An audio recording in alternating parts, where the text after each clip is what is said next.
Oh, Mr. Iguana. Come on, everybody! It's summertime. Get your lizard toys out, my friend. Going for. Oh, you know when the lizards they stick their tongue out for the flies. Oh, punk! I'm going to be sticking my tongue out for your nipples. Anyway, it's time to review SmackDown. It's what, 10 past 3. I've lost the plot. You know, it's the last month of summer of 2025. I fucking pray, man. Yeah, I've just dropped an F bomb less than 30 seconds in. What you gonna do, YouTube brother, when Big Stevie drops an F bomb on you? But, I mean, I say this like it ain't really my choice, but I really hope this is the last summer I talk about professional wrestling. There is so much more to life than sitting here at 10 past 3 talking about SmackDown, because fucking make no mistake about it, this was awful. But here, I'm not telling you anything you don't already know, guys. It was absolute crap if we're just being blunt about it. I mean, this is. See, in terms of bluntness, man, this is. It's like those pencils you used to get that weren't even sharpened, man. They were just like circles at the end of them. If you know, you know. Maybe that's a British thing. I don't know, but yeah, I don't know. Don't know, man. I know you Americans. You Americans, man. You don't take pencils to school. You take shotguns. You take assault rifles. Anyway, that's plenty. I'm sorry, guys. I apologize. Right.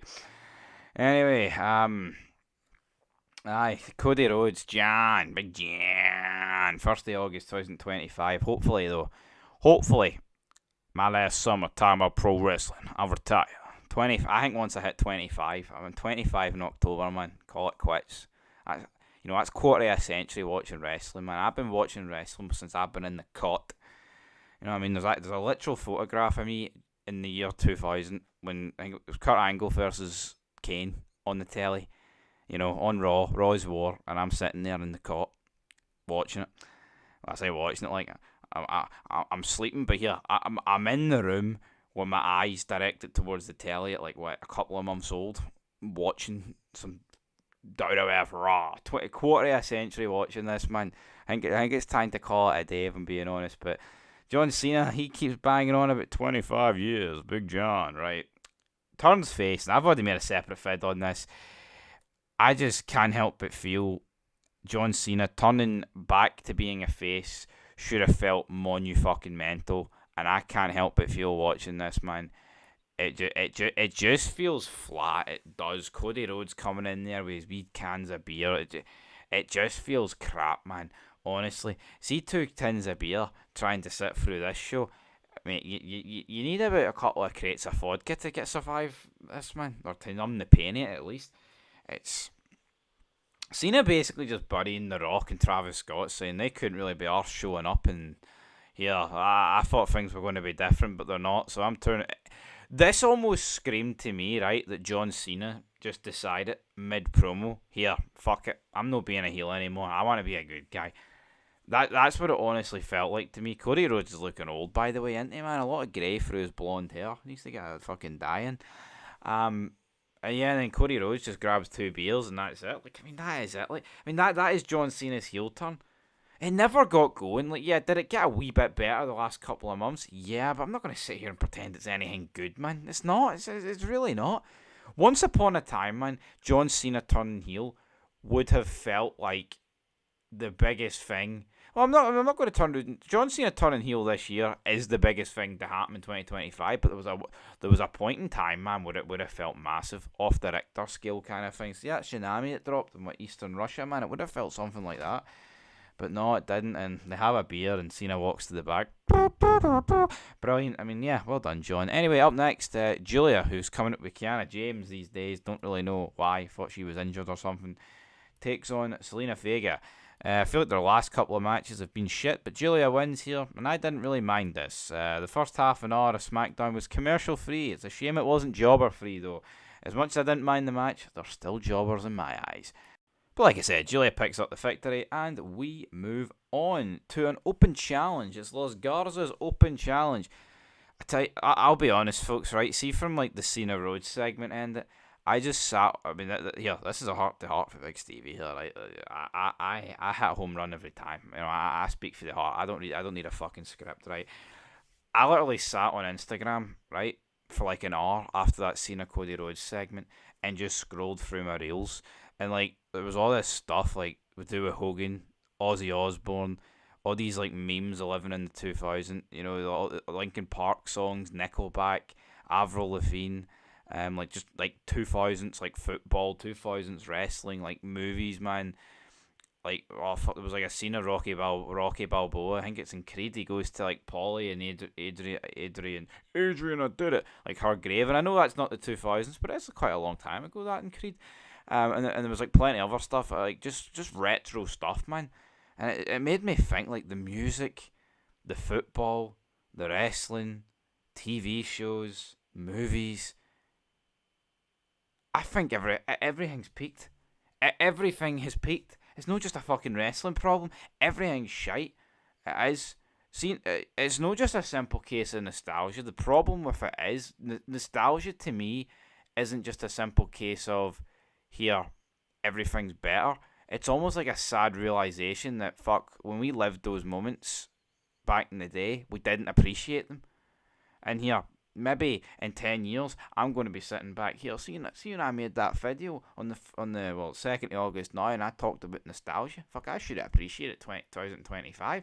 And I'll be fair, see tomorrow, I'm looking forward to tomorrow. I'm looking forward to Saturday. You want to know why I'm looking forward to Saturday, folks? It's not because SummerSlam Night 1. I'll give you a few reasons why. Because see, the football, it starts tomorrow, right? Rangers play Motherwell. For you American viewers, right?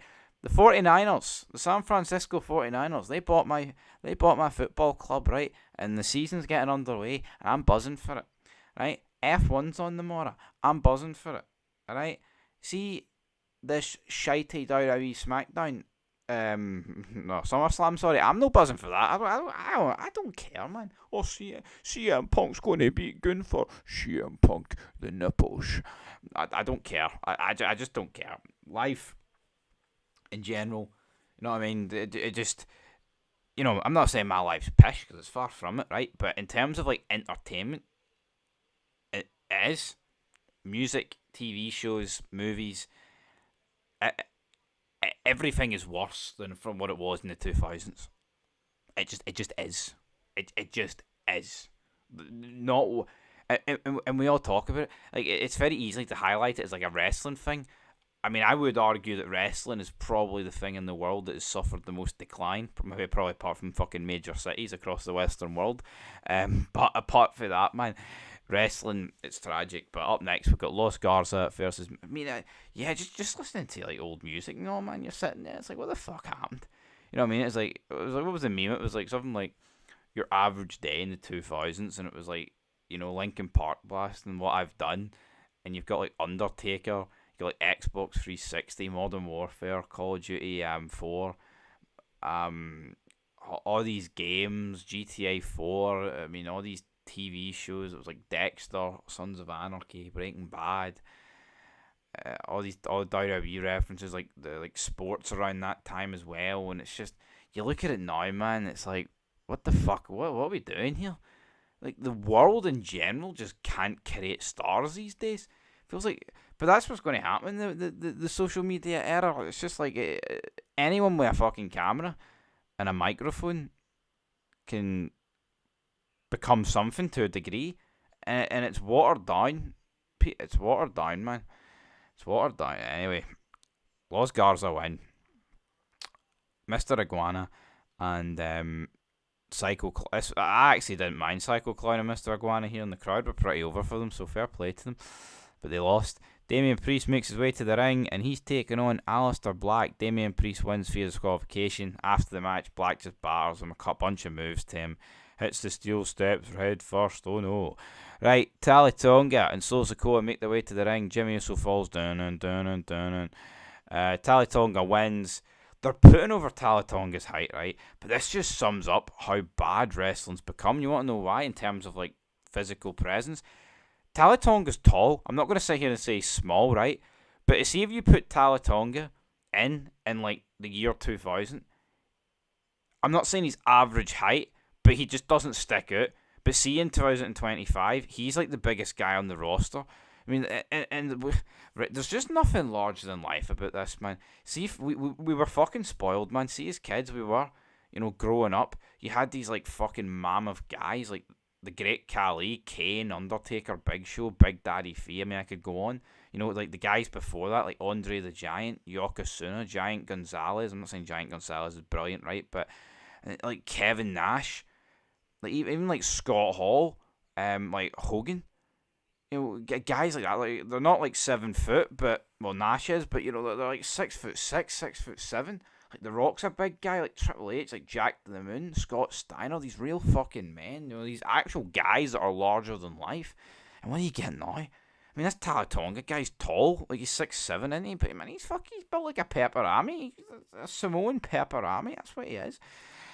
He wins, and then this was just awful. The cage lowers, and then like Jacob Fatu comes out, and it just felt very funny, man. These Samoan guys just don't know how to work it. Everything about this just felt fucking cheap as hell.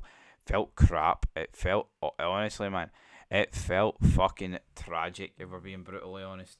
Because what happened is, like, they're coming out, and then you've just got Jacob Fatu sitting there, and then the cage keeps lowering and stopping and stuttering, and they don't really know what to do because they just lack a fucking ring presence. Honestly, man, just a bunch of Samoans sitting in the ring like a bunch of retards waiting for their next cue. That's what it is, man. That's essentially what it is. And then even the moves they're doing, it just feels very choreographed. You've got Jacob Fatu, Solo Sikoa, what do you call him, Jeff Cobb, Tally Tonga, the fucking McMongo brothers. It's just a who's who of man of jobbers, man. I was like, well, what is there to say? Right, out comes Logan Paul and Drew McIntyre. Logan Paul buries the green shirt guy. You know what? I don't mind that, because the green shirt guy's a fucking loser. He has to get more money than me. Aye, he's to get more money than you. Aye, but you know what? No, he is. He's a sad fuck who, instead of actually putting his money to good use, he fucking spends all his money to be in the front row in like every WWE event. Imagine being known for that. Imagine being known for the guy in 2025 that doesn't miss a WWE like major event, because you're always in the front row spending millions of dollars.